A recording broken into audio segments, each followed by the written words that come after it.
What's up, YouTube? Mountain Song Outdoors here on my way home from work. I was talking to a buddy of mine. Yeah, he's a big prepper, and I'm a bit of a prepper as well.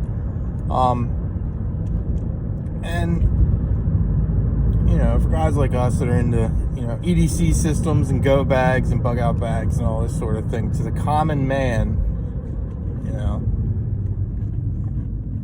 your average everyday Joe, Jane,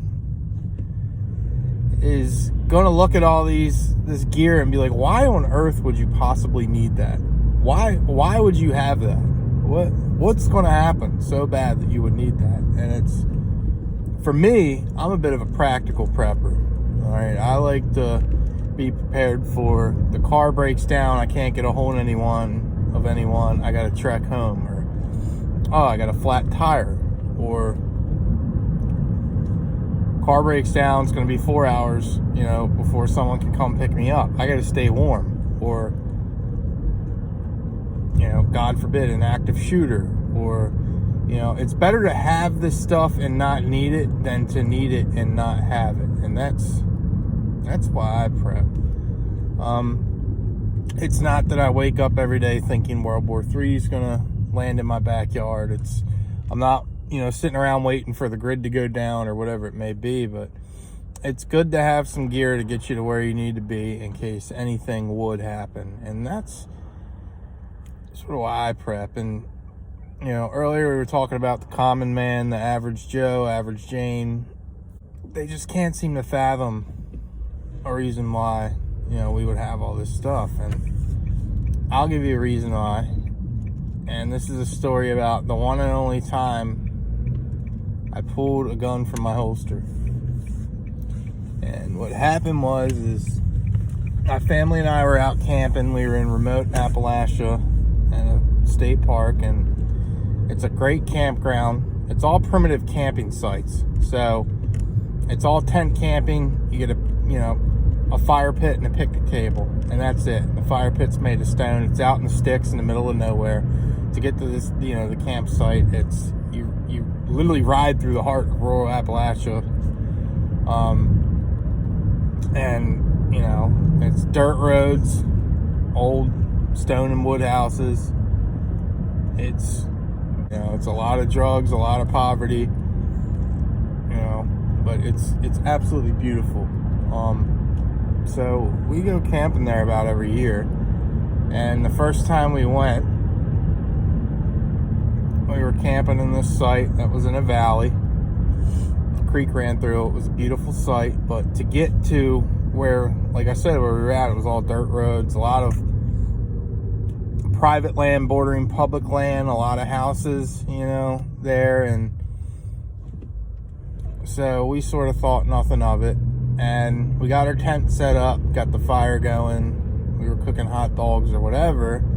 And all of a sudden, we hear gunfire, and not like at a distance, like close. Like you could almost feel the bullets passing by us and smacking into the valley behind us. And when I say a valley, we're not in the middle of them. I mean, it's like a fucking two hills coming where a creek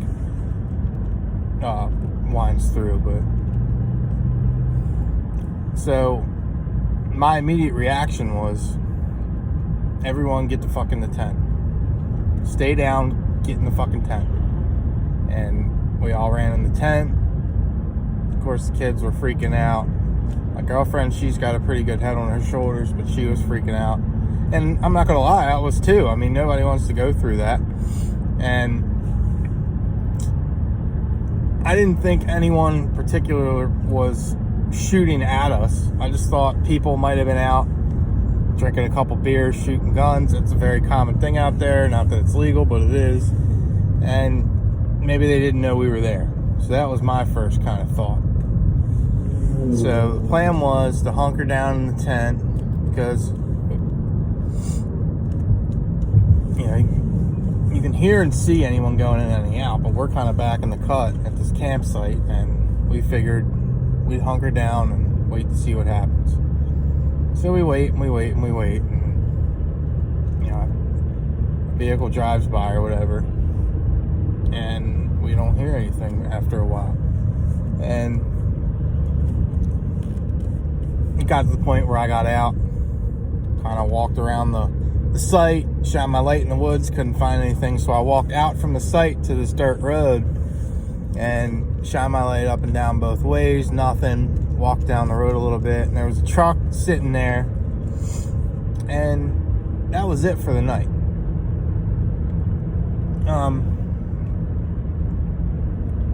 The following morning we woke up, walked up and down the road a little bit, saw some beer cans down by where that truck was parked, and some shotgun shells laying around. So right then and there we all knew what happened. But later on that day around lunchtime, our fishing game agent pulls up, and she was very nice and polite, very well spoken, and she said, "Hey guys, I just wanted to let you know what was going on. There was people that called, yada yada yada." And like I said, she was very nice, very well spoken. So I told her, I had my sidearm and no shots were fired. She's like, "No problem, thanks for letting me know." But more or less what she told us was these group of guys were eating, I think it was like mussels or oysters or something, and then drinking beer. And I guess when they got done eating the oyster, they would throw the shell in the air and shoot it with a shotgun. And we walked down to the creek, and there was a shit ton of oyster shells in the bottom of the creek and shotgun shells everywhere. So more or less it was just people out having the night of their lives. But the moral of the story, more or less, is I would rather be the guy that spends the little extra money on gear and spends a little time learning how to use it and preparing himself for a situation like that when it arises, because you never know when they're going to happen. You never know when a gun's going to go off. You never know when your car is going to break down. And all you can do is sort of prepare and have everything on hand that you would need when that, whatever situation happens. So, like I said, I'd rather be the guy that spends, the little extra time and money into it and know what to do, instead of being the people in the other site that felt helpless and didn't have a clue as to what to do and were scared. So that's why I prep.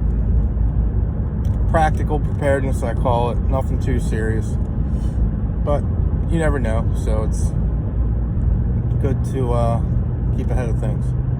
So on that note, that's a wrap, folks. Thanks for watching.